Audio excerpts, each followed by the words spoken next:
فقیر بادشاہ کے دربار میں جا نکلا نا تو کہا کہ بادشاہ یہ تخت و تاج کیا ہوتے ہیں، اس کی کوئی قیمت نہیں ہے۔ تو بادشاہ ہنس کے کہنے لگا اس فقیر کو باہر نکالو، اسے کیا پتا ہے کہ تخت و تاج کیا ہوتے ہیں، اس کی لذت کیا ہوتی ہے۔ جب خدام کھڑے ہوتے ہیں، استقبال کر رہے ہوتے ہیں، جب تخت پہ بیٹھے اور ساری رعایا نیچے بیٹھی ہوتی ہے، اس نے کہا نکالو فقیر کو، اس کو کیا پتا۔ بادشاہ ایک دن شکار کرنے گیا تو وہاں اس کا گھوڑا جو ہے وہ سرکش ہو گیا اور ایسی جگہ پہ لے گیا کہ جہاں نہ پانی تھا اور نہ کوئی اور چیز۔ بادشاہ وہاں ہانپ رہا ہے کہ وہی فقیر مشکیزہ ڈالے ہوئے گزرا اور آواز دے رہا ہے پانی لے لو، پانی لے لو۔ بادشاہ کی تو موت واقع ہونے والی تھی، آخری ہچکیاں تھی، تو اس نے آواز دی پانی۔ تو اس فقیر نے کہا کہ ہاں تمہارے پاس ہے کوئی قیمت پانی دینے کی؟ اس نے کہا میں بادشاہ ہوں اس ملک کا۔ اس نے کہا ہوتے ہوگے، مجھے غرض نہیں ہے، میں تو بیچتا ہوں پانی۔ اس نے کہا بابا میں بادشاہ ہوں، جو مانگو گے میں دوں گا، مجھے پانی دو، میں مر رہا ہوں۔ اس فقیر نے کہا آدھی حکومت لگے گی۔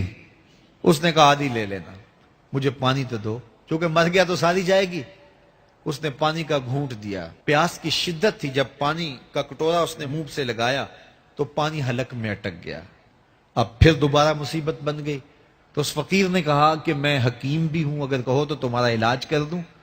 اس نے کہا ضرور کرو، لیکن اس نے کہا میں یوں ہی نہیں کروں گا، آدھی باقی حکومت بھی لگے گی، وہ بھی لکھ دو۔ اس نے چمڑے کے اوپر لکھوا لیا، ساری حکومت لکھوا لی اور اس نے اس کا علاج کیا فوری۔ جو اس کے پاس ٹوٹکا ٹونا تھا تو اس کا پانی حلق سے نیچے اتر گیا۔ بادشاہ گھوڑے پہ بیٹھا واپس آیا، وقت گزر گیا، عرصہ بیت گیا۔ بادشاہ پھر تخت پہ بیٹھا تھا، وہی فقیر بھیس بدل کے دوبارہ آ گیا۔ پھر اس نے نصیحت کی کہ آخرت کو یاد کرو، یہ دنیا کچھ نہیں ہے، 4 دن کی کہانی ہے۔ بادشاہ نے کہا تو میرا خیال ہے پہلے بھی کبھی آیا تھا، تو نہیں سمجھتا تخت و تاج کی لذت کیا ہے۔ اس نے کہا اس کی کوئی قدر و قیمت نہیں ہے، چھوڑ اسے، آخرت سب کچھ ہے۔ تو اس نے کہا نکالو اس فقیر بابے کو، یہ اس دن بھی آیا تھا تو آج پھر آ گیا ہے، اپنی راہ لے بابا۔ اس فقیر نے اپنے تھیلے سے وہ چمڑے کی دستاویز نکالی جس کے اوپر اس نے ساری حکومت لکھ کے دی تھی۔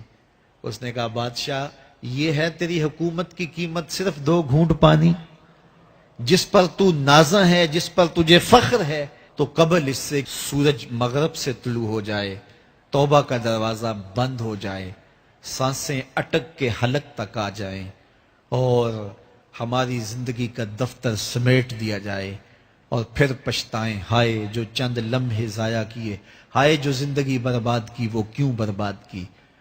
کل کے پچھتاوے سے بہتر آج کا پچھتاوا، زندگی پلٹ ہوگا، وقت پر کافی ہے ایک قطرہ بھی آب خوش ہنگام کا، جل گیا جب کھیت برسا می تو پھر کس کام کا۔ آئیے میں اور آپ اپنی زندگی کو مالک کی چوکھٹ پہ، مالک کی دہلیز پہ لے جائیں، اس کے حضور سچی توبہ کریں، رجوع لائیں، اپنے گناہوں سے معافی مانگیں، وہ کریم ایک آنسو سے سارے گناہ معاف کر دے گا۔